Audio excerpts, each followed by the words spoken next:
The hilltop round the mosque at Fatehpur Sikri was bare in the 16th century. Then, at amazing speed, an extraordinary group of buildings appeared here, the heart of an empire, all bustle and business. But that lasted just 14 years, after which the place was deserted, and it's remained so ever since. This is not a ghost city, it's a ghost palace. In these courtyards, the Emperor Akbar created his own very original concept of a place where a ruler could feel really at home. Akbar decided to build here because of a local holy man, or saint, so the mosque was always central to Fatehpur Sikri.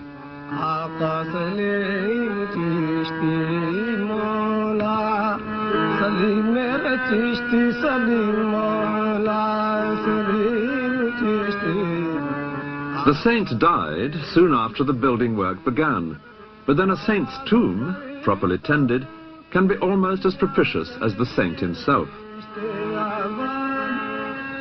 Clad in fine white marble, which was added by Akbar's grandson, the tomb is the centerpiece of the courtyard.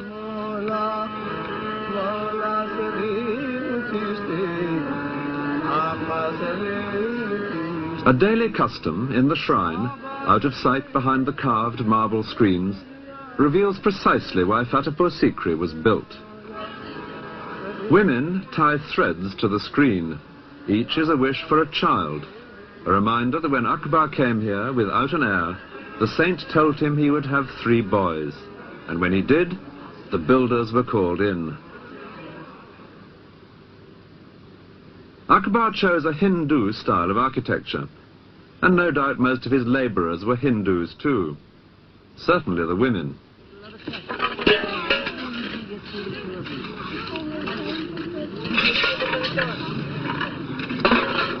This is still a familiar sight anywhere in India, and if it looks now a little slow compared to methods elsewhere, nobody could have said that about the building of Fatehpur Sikri, where it took just a few years to create a palace worthy of an increasingly confident emperor.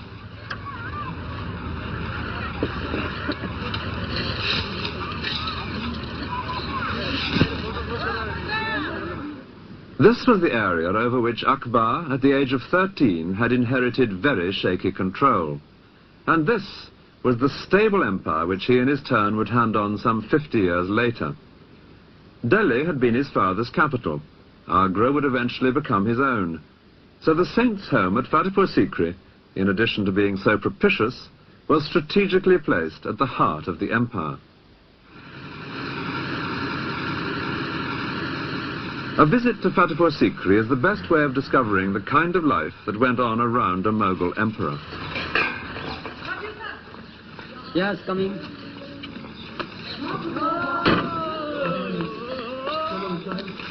There were even more barriers then. From the Mughals to the British to today, there is nothing new about Indian bureaucracy.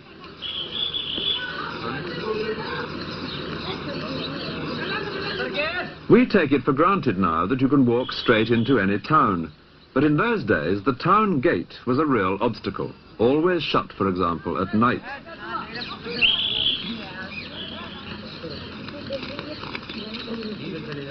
This next gate was the entrance to the palace itself. Whenever the emperor came through here, there were musicians playing for him in the room above. But for the rest of us, the name of this one has a somewhat familiar ring. It was known as the Naubat Khane, which means roughly the house of taking one's place in the queue. Well, there's little danger of a queue today because now hardly anything comes through here except tourist buses. But then, as the remains of these shops reveals, this was a bustling commercial thoroughfare.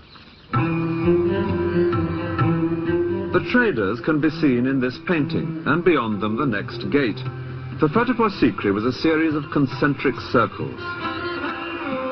With the emperor at the center, each circle became more private, more difficult to get into. It wasn't till this courtyard that you might catch a glimpse of the emperor himself. He would appear here each morning to hold public audience from his raised throne pavilion on the far side. This is Divan-e-Am, the hall of public audience. Emperor used to sit in the center and both side ladies, and downside all ministers. Public used to sit there. The public consisted largely of officials who attended to hear the judgments or decisions that the emperor had made in private council. In the next courtyard stands the extraordinary building which Akbar devised for that private council. It has an interior which is no use at all to anyone except an emperor. It's a single high room with this massive pillar in the center. Down below would stand those who were going to hear the emperor's discussions but not take part in them. Clerks, for example, recording what was said. The purpose of this great pillar is not immediately clear. In fact, it's a very high throne, as can be seen from above. The one flaw in this otherwise splendid design is that to reach his throne, the emperor had to climb some astonishingly steep stairs. But once he'd got to the top, a very different prospect, and a quite extraordinary seating arrangement. There are places to sit all round the edges, and 4 bridges to the throne in the center. If someone needed to talk more intimately with the emperor, or to take him something of interest to look at, he would cross one of the bridges, no doubt stooping humbly as he went, which does also make it feel a lot safer, to where Akbar sat on plump and comfortable cushions. The whole arrangement seems custom-built for an egomaniac, which is exactly what it was. But then emperors and modesty have never gone hand in hand, and this does feel exceptionally good. Akbar loved in particular talking about religion, on which he was very much a free thinker, unlike his predecessors. He refused to accept that his own creed, Islam, could have a monopoly of the truth. And he enraged his experts on the Quran by making them discuss, in here, the nature of God, not just among themselves, but in argument with Hindu gurus, who would sit on the opposite side. The final straw for the Orthodox Muslims was when Akbar introduced his own religion. It borrowed something from each of the others, but added one startling new element, in that Akbar himself seemed to have taken over the role of God. Close to Akbar's eccentric hall of private audience, there is a 5-story building. It stood on the borderline between the male world of Akbar's imperial responsibilities and the feminine part of the palace, the harem, which lies beyond. This is the Panch Mahal, 5-story building. Summer palace for the ladies. As the guide explains, this lovely, cool palace without walls was probably used on special occasions, such as parties, by Akbar and his profusion of ladies. The women would come to it from their enclosed quarters beyond, an area into which in those days no man, except the emperor himself and male members of the family, would ever go.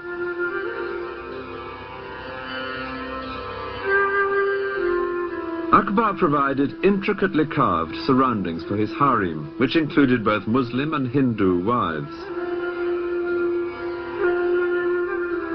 But the method of construction at Fatehpur Sikri is entirely Hindu, with the straight lines of great stone pillars and beams instead of Muslim curves.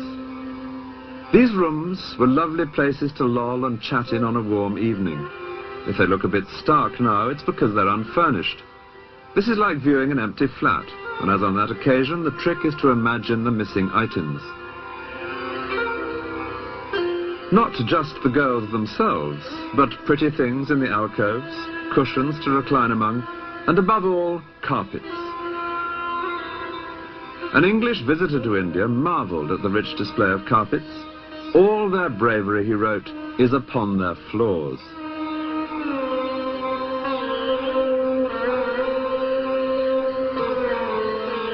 In many Indian villages, carpet making in the traditional way is still an important industry. The sound here is that of the various foremen, calling out which color of wool is to go where to form the pattern.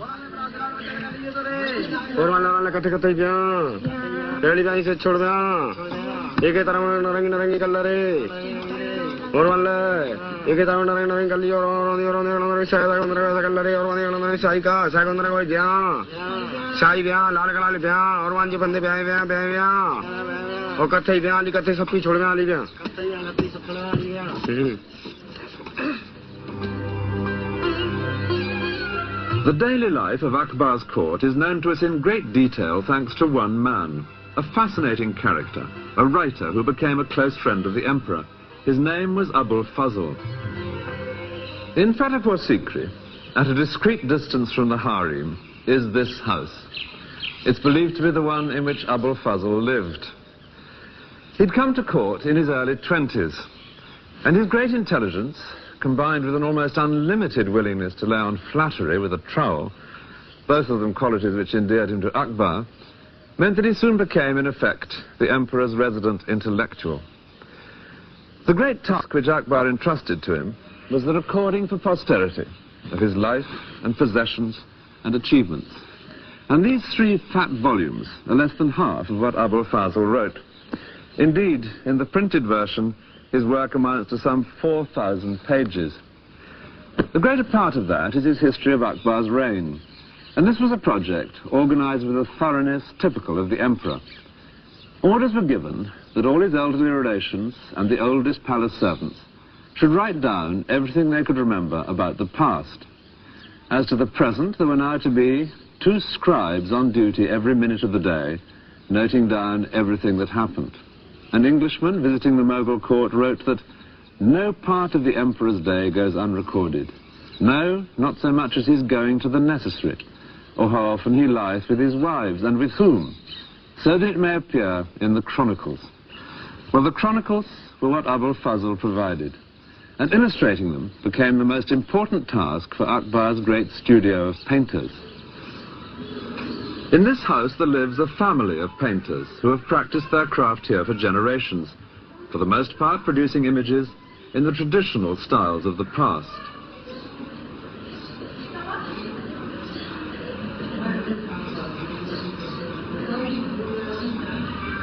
Among the many schools of Indian art, the greatest is that of the Mughal court, established by Akbar. His painters would often collaborate on a picture. Each would put in what he did best, someone for the landscape or the architecture, and later someone else for lavish costumes or animals or flowers.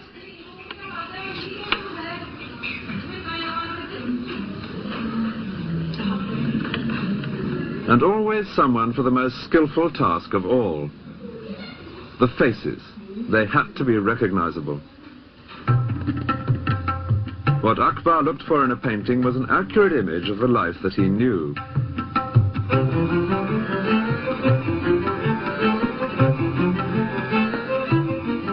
He took a keen personal interest in his painters. Pictures were regularly brought to him for his comments or approval. As a result, the work of his studio adds up to a fascinating visual archive of how things were done.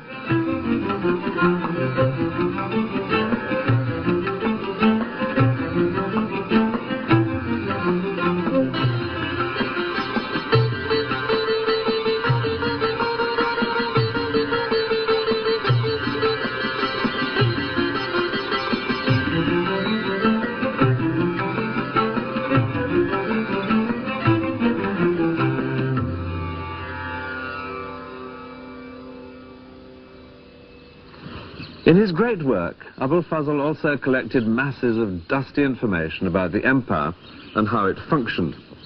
Statistics, for example. There are columns and columns of them, and they run on for page after page after page. And then there are fascinating nuggets of very unexpected information. The ranks of the camels and their servants, or regulations for oiling camels and injecting oil into their nostrils. Whenever anything worth having has been invented, it's invariably credited to Akbar himself.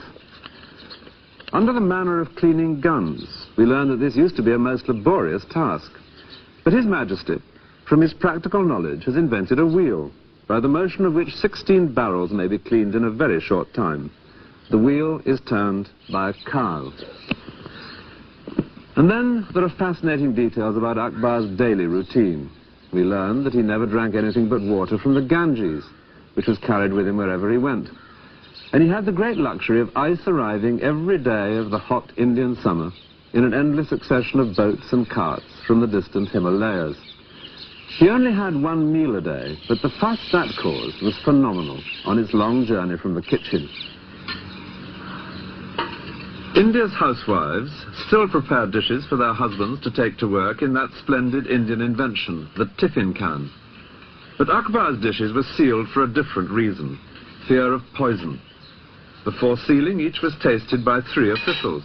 If anyone was going to die in instant agony, it would not be Akbar. One of the greatest bonds between Abul Fazl and Akbar was a shared love of religious speculation.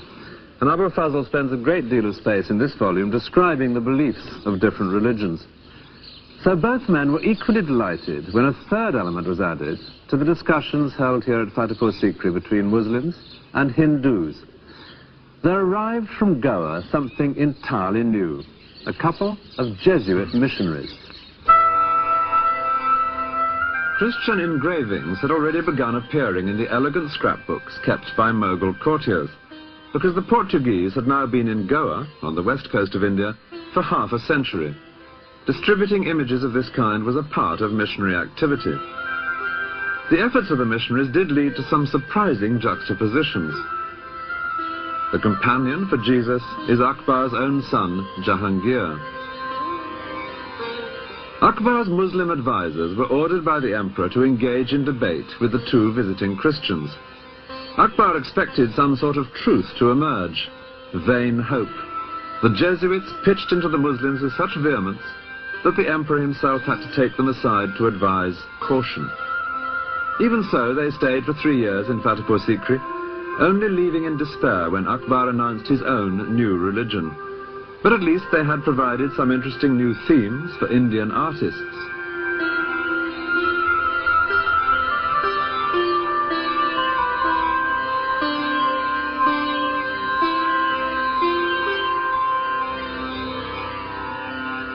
Abul Fazl is seen here presenting part of his great work to the emperor. He never quite completed his history of the reign because he died 3 years before Akbar.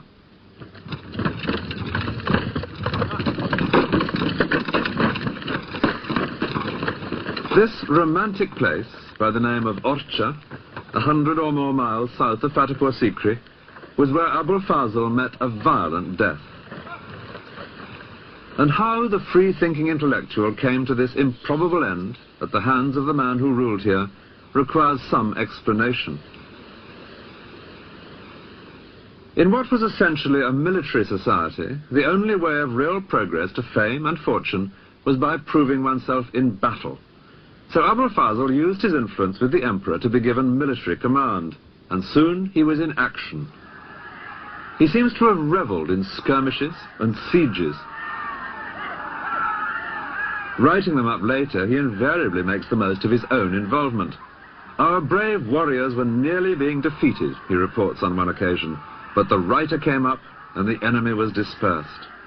Unfortunately, the brave writer had one powerful enemy on the Mughal side. He was Jahangir, the prince who shared the page of an album with Jesus. As the eldest son, he was Akbar's natural heir, but he had led a most dissolute youth, and Abul Fazl had made no secret of his low opinion of him. Now the prince was showing signs of open rebellion. The emperor, Akbar, summoned Abul Fazl back from where he was campaigning in the south, because he wanted his advice. But Jahangir knew that any such advice would be deeply hostile to his own interests. He decided to take action. Far to the south of Agra and Fatehpur Sikri, Abul Fazl was busy campaigning on the distant borders of the empire when he received Akbar's summons to return to court. He set off, confident as ever, to advise his emperor. But his journey would lead him straight into an ambush. Jahangir was friends with the Raja who had his stronghold at Orcha, and he knew that Abul Fazl would have to pass by here on his way north. So he sent word that if the Raja would stop that sedition monger and kill him, he could expect every kindness from the prince. Abul Fazl and his small party were overwhelmed here by about 500 horsemen. He'd had advance warning of the ambush from a spy, and it seems he could have escaped. But he was playing to the hilt his new role of Mughal warrior.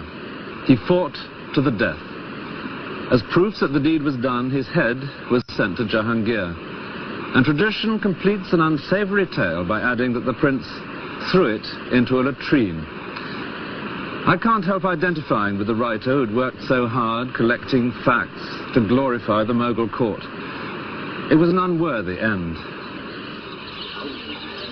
A great new palace nearby at Datia was begun by the Raja a few years after he had disposed of Abul Fazl. Its opulence suggests the scale of reward for political murder. The new building was in the same style as Fatehpur Sikri, but ironically, Fatehpur Sikri itself had already been abandoned. It seems the water supply had failed, so the imperial caravanserai moved on, leaving only the ghosts of a brief 14 years of glory.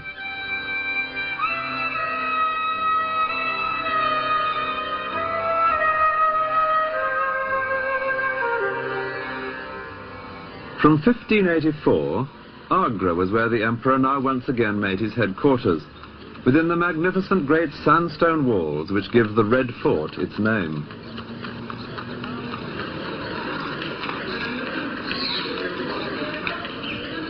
They were walls and gates which Akbar himself had built before his move to Fatehpur Sikri. The last years of his life were darkened by the question of the succession. Akbar was now in his 60s, and he had no great liking for his son Jahangir, the murderer of Abul Fazl. The rumour was that he might skip a generation. Jahangir had several sons. Was it perhaps in the old man's mind to pass the crown to one of them? Some tried to read the answer in one particular event. A favourite entertainment among the Mughals was the elephant fight, and Akbar now ordered a contest between the best elephant of Jahangir and the best elephant of Jahangir's eldest son.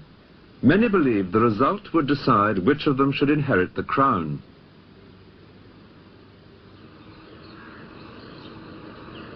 These elephants are high on the wall of the Red Fort at Agra, above where elephant fights invariably took place. Akbar sat up here watching, surrounded by courtiers, while the two elephants fought it out in the open space below. In the event, it was the elephant of his son, Jahangir, which won. A month later, Akbar died, and he did decree on his deathbed that Jahangir should succeed him. But the real person to have watched on that day of the elephant fight was a 13-year-old boy who sat up here beside his grandfather. He was a younger son of Jahangir, who had become known as Shah Jahan, and he would add a new and darker strain to his family's history. He would kill brothers, nephews, cousins on his path to the throne. After 3 generations of peaceful inheritance, the dynasty of the great Mughals was about to plunge into the most lurid of Oriental melodramas. But first, a tomb for the emperor. Akbar's monument near Agra perfectly reflects his achievement. Parts are in the Hindu style, and parts in the Muslim tradition of arches and minarets. It's a mixture in keeping with Akbar's own vision of harmony between the two communities of India, and its imposing mood does justice to the man himself. He had indeed lived up to the bold name he had been given. For Akbar, in Arabic, is the everyday word for great.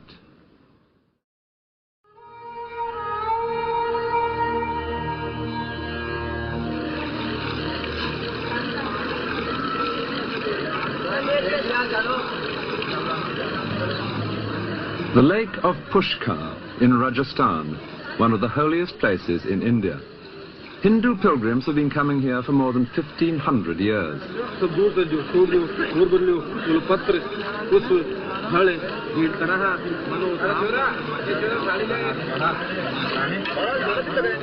But Mughal emperors came too to see the pilgrims, in particular Akbar's son Jahangir.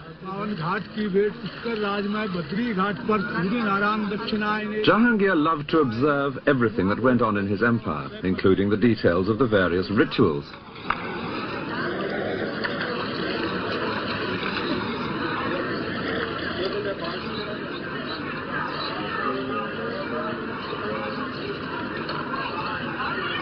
With Jahangir, a new element enters into the family history. He was the first great Mughal to inherit a stable empire, which meant that he was also the first who from the start could relax and enjoy himself. That would involve throughout his life the consumption of far too much alcohol and opium, but it also meant that he could indulge a skeptical and inquiring mind.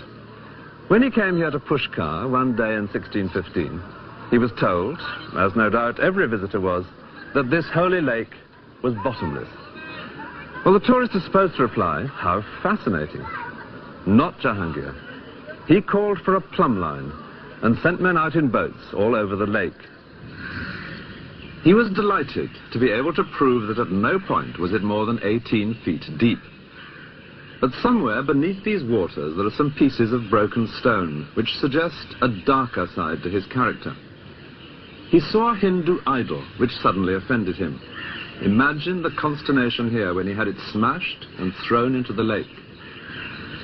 The reign had begun with a grisly example of a sadistic streak in Jahangir.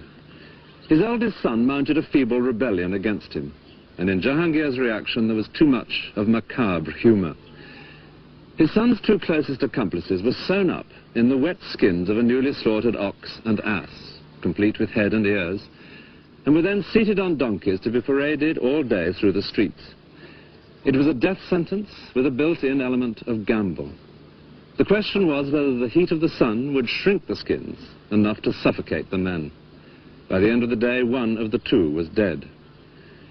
Meanwhile, the prince himself was being forced to ride an elephant down a street lined with stakes, on each of which one of his supporters was impaled alive. The prince was later foolish enough to attempt a second rebellion, and this time his father ordered him to be blinded. He would spend the rest of his life moving round with the court as a prisoner. From time to time, Jahangir did see him, but he noted in his diary he found the prince depressing. Fortunately, this strain of cruelty was to be rare in Jahangir's reign, though at the end of it far greater family violence would break out. Before then, though, there were to be 20 years of peace and prosperity, during which the arts of Mughal India would flourish as never before. Akbar had set up the imperial studio of painters, but under Jahangir they would excel in images of often outrageous political bravado. Here Jahangir embraces his great enemy, the Shah of Persia, but meanwhile the Mughal lion has nudged the Persian lamb right into the Mediterranean. Jahangir loved watching animals and birds and would note their habits in minute detail in his diary.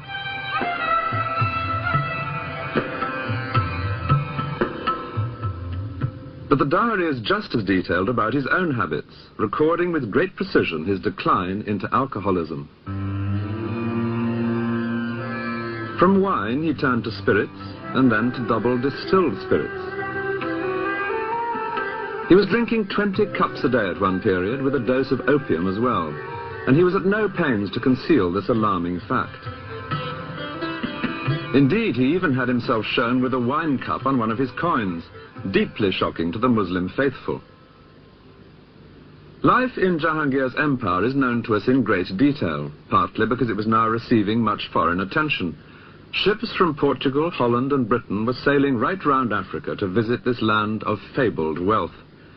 It was from the port of Surat in 1615 that a very articulate Englishman set off inland on an arduous journey to seek out the emperor, who was with his army a few miles from Pushkar at the city of Ajmer. Actually, by a strange coincidence, there were two Englishmen here in Ajmer that winter of 1615. They couldn't have been more different, though they did decide to share lodgings. One was the first official British ambassador to India. King James I had sent him out to try and set up a trading agreement for the newly formed East India Company. The man chosen for this difficult task was Sir Thomas Roe, and he describes how he met in Ajmer that famous unwearied walker, Tom Coriat. Coriat was a writer who had indeed spent 3 years walking to India, but was determined that his readers should see him on an elephant. He was lucky to be alive, since his idea of good Christian behavior was to climb the minaret in mosques and to shout down that Muhammad was an impostor. Roe was soon deeply embarrassed by his eccentric compatriot. Coriat was something of a linguist, and he now addressed to Jahangir a speech in Persian, which was fine until Roe discovered what he was saying. He was asking the emperor for money, which Roe considered unseemly in an Englishman. Roe himself, by contrast, had brought presents for the emperor, which was essential for an ambassador because presents played a major part in Mughal court life. Indeed, Roe describes how people would hold up in the air the gifts they had brought for Jahangir, and if something nice caught his fancy, he would ask that person what business he had come upon. Unfortunately, Roe's presents, which had been provided by the East India Company, turned out, when they were unpacked, to be mouldy, which provoked a very sharp letter home. Even so, he did make progress at court, and soon he was invited to one of Jahangir's evening parties.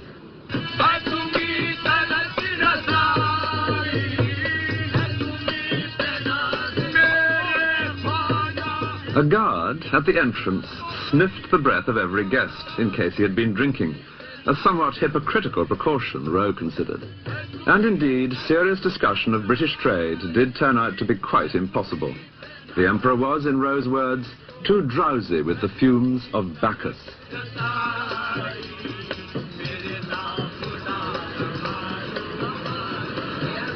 The day came when the whole imperial court was to move elsewhere, and Sir Thomas Roe stood at this gate to watch the emperor's departure. He was dazzled by the jewels which Jahangir wore for the journey. A huge ruby and emerald and diamond in his turban, 3 great double chains of pearls round his neck, diamond bracelets at wrists and elbows, and a ring on every finger. But there was one very gratifying touch, almost certainly unnoticed by anyone except Roe himself. Amid all this finery, tucked into Jahangir's belt, was a pair of English gloves, which Roe had given him. And then, even better, there passed by Jahangir's chief wife, entirely concealed from sight in a closed English carriage, which Roe had brought out in parts to be assembled here. There was still hope, he thought to himself, as he took his place in the endless procession of carts and animals and riders, which he calculated must take 12 hours to pass any single spot on the road.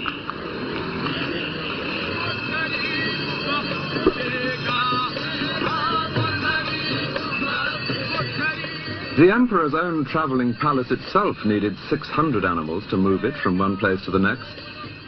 And when the whole city of tents was set up, Roe considered it one of the wonders of his experience. It was some 20 miles around. Here the daily life of court and government could be carried on just as in a permanent city of stone. After 4 months on the move, the royal caravan came to Mandu, a vast hill fortress, where Jahangir now settled in for a prolonged stay. Here were palaces in which it was a joy to relax after the upheavals of travel.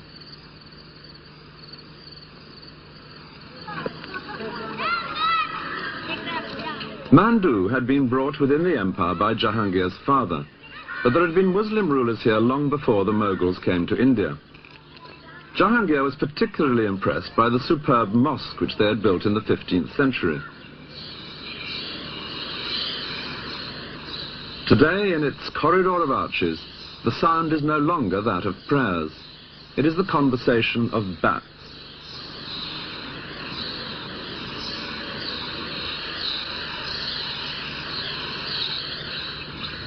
Sir Thomas Roe's first task, after arriving in Mandu with Jahangir's court, was to find lodgings.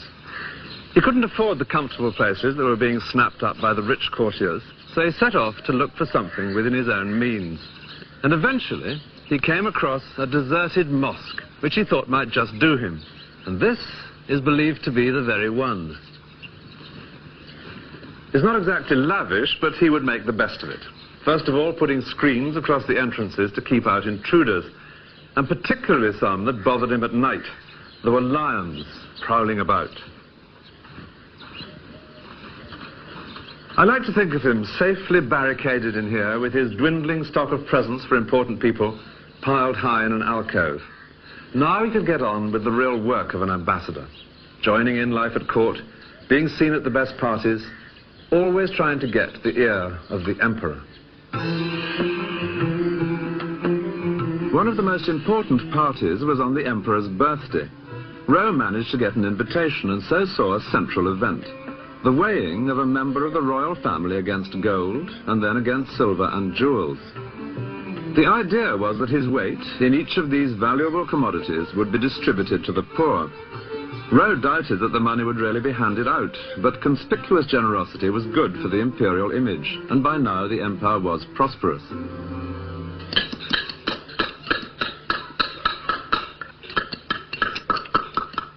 Nearly all rulers bring prosperity to the masons as they build palaces for themselves or temples to God.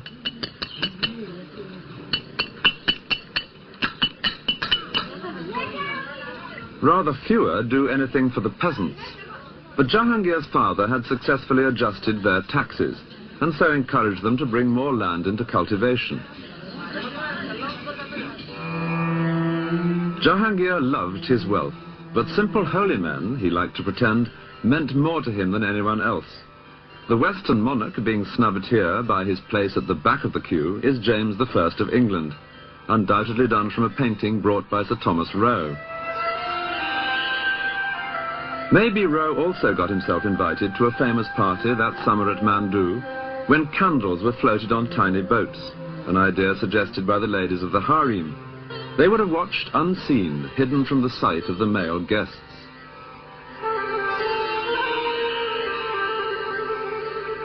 Every new day that Sir Thomas Roe woke up in his makeshift home at Mandu, it became more and more clear that he was getting nowhere in his main task, that of winning a trading agreement for Britain's East India Company. And by now he was well aware of the reason.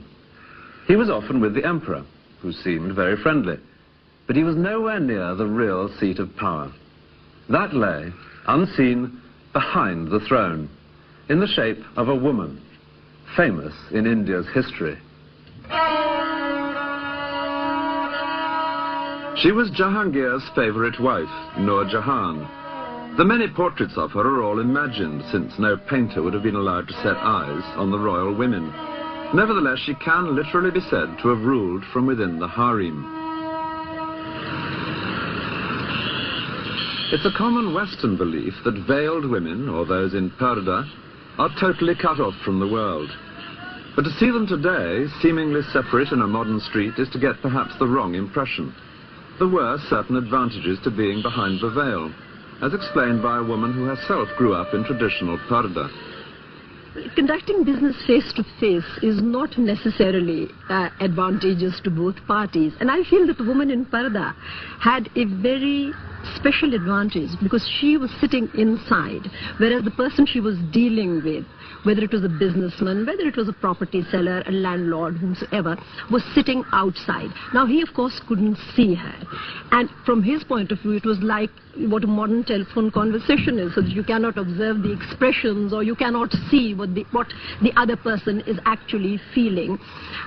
Whereas, from the woman's point of view, she could observe everything about him.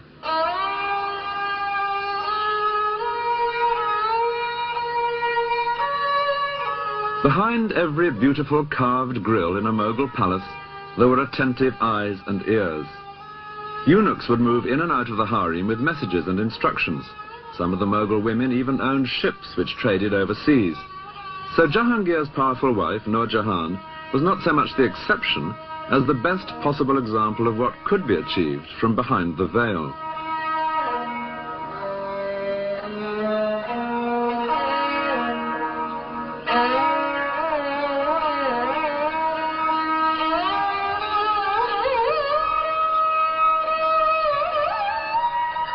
In a garden by the river at Agra, there is an exquisite building which is solid evidence of Nur Jahan's power and wealth.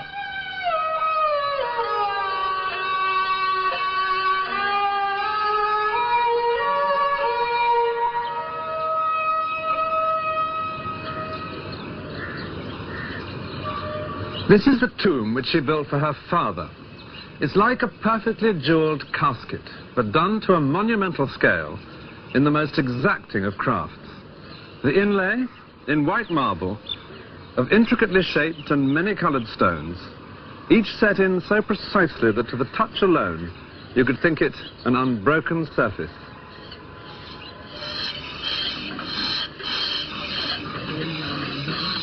Using tools which owe nothing to the 20th century, craftsmen in Agra still lay delicate patterns of stone in marble. This workshop is one of about 150 in the city.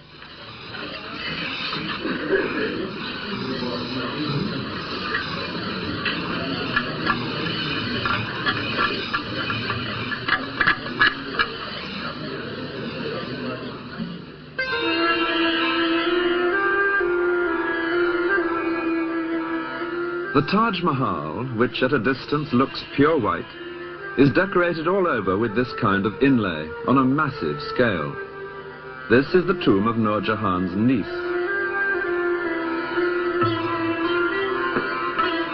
And just a couple of miles upstream from the Taj Mahal is the earlier tomb, the one she built for her father. The most spectacular of Mughal monuments, both for people born into her family and only connected by marriage with the Mughals.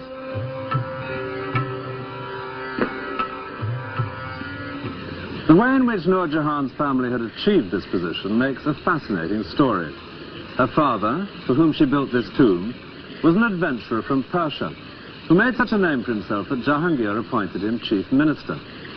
But the family's fortunes only really began when Jahangir fell in love with his chief minister's daughter, Nur Jahan. These are the sort of paintings one can still buy today in Agra's bazaar. We'll make them stand for Jahangir and Nur Jahan. They married. And when her father died, Jahangir appointed in his place, as chief minister, her brother. So already, they had things well buttoned up. The sister, behind the scenes, the brother, in the council chamber. There was one very powerful member of the royal family, Jahangir's favourite son, the headstrong Shah Jahan. And they had a plan for him too. The brother had a beautiful daughter, surely the perfect bride for the prince. History would come to know her as Mumtaz Mahal, the favourite one of the palace, the beloved bride for whom Shah Jahan would later build the Taj Mahal. But now this block of power on her brother's side began to distress Nur Jahan, and she hatched a new plot. She had a daughter by a previous marriage, and she now made a favourite of an insignificant son of Jahangir's, someone she could easily dominate. And she arranged for these two to marry, thus balancing the board. One of these two princes would inherit the throne, so it is now certain that one granddaughter of the Persian adventurer must become empress. But which? Time would tell, and probably soon, because Jahangir was by now increasingly decrepit. The wild card in this pack was Jahangir's favourite son, Shah Jahan. It was he in this scene being weighed against gold. But the favours suddenly ceased when Nur Jahan turned against him, and he in retaliation was soon in open rebellion against his father and his stepmother, keeping always on the move to avoid the armies which Nur Jahan now sent out against him.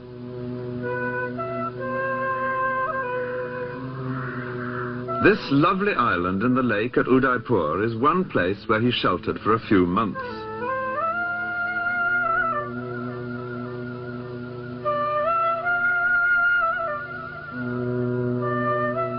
Here, to the south of the empire, he was far enough away to be safe. Yet it was also important to be within striking distance when his father died. And to add to Shah Jahan's difficulties, Jahangir was now spending more and more of his time in the extreme north. Kashmir, he had discovered, was good for his asthma, with its lakes and its cool mountain air. In the last years of his life, Jahangir came here every summer.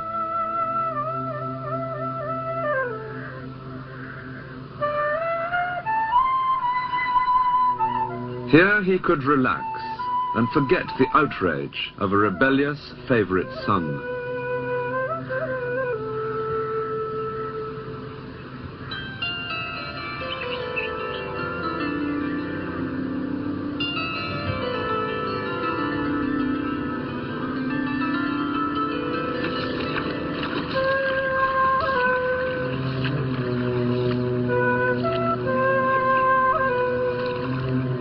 And in Kashmir in 1627 he died. His life, devoted largely to his own pleasure, had strangely brought his empire peace and prosperity. His death would unleash the violence beneath the surface. Lahore was where they took Jahangir's body for burial. A few miles to the north of the great mosque, there now stand his tomb and those of the brother and sister who had opposing ideas as to who should succeed him. The tomb of Nur Jahan lies today right up beside a railway line.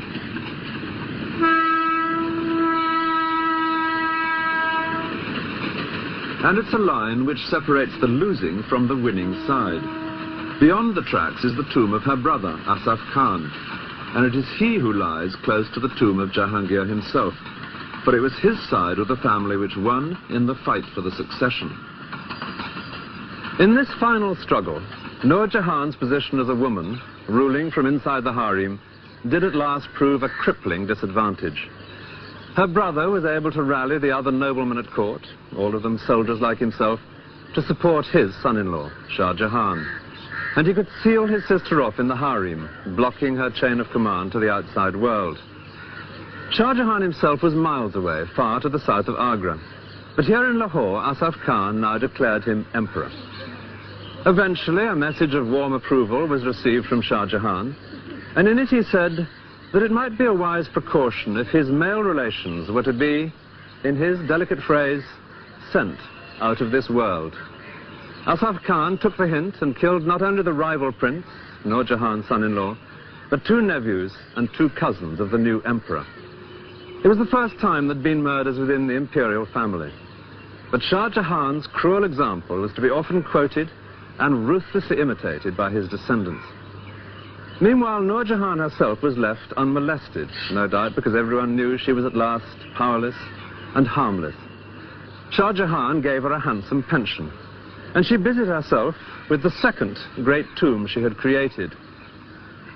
It's less delicate than the jewel of a tomb she built for her father in Agra, except where it really matters, inside. In the marble coffin chamber at the heart of the tomb, Nur Jahan provided the most exquisite of monuments to her husband, the indulgent emperor who had made possible her extraordinary career. The inlay of semi-precious stones in marble was a style introduced in Jahangir's reign. On his tomb, it achieves perfection. White marble, supremely worked, was to be the hallmark of the reign of his son, Shah Jahan. But while the surface of Mughal court life was approaching its most brilliant era, so were the internal cracks appearing which would bring the edifice tumbling down.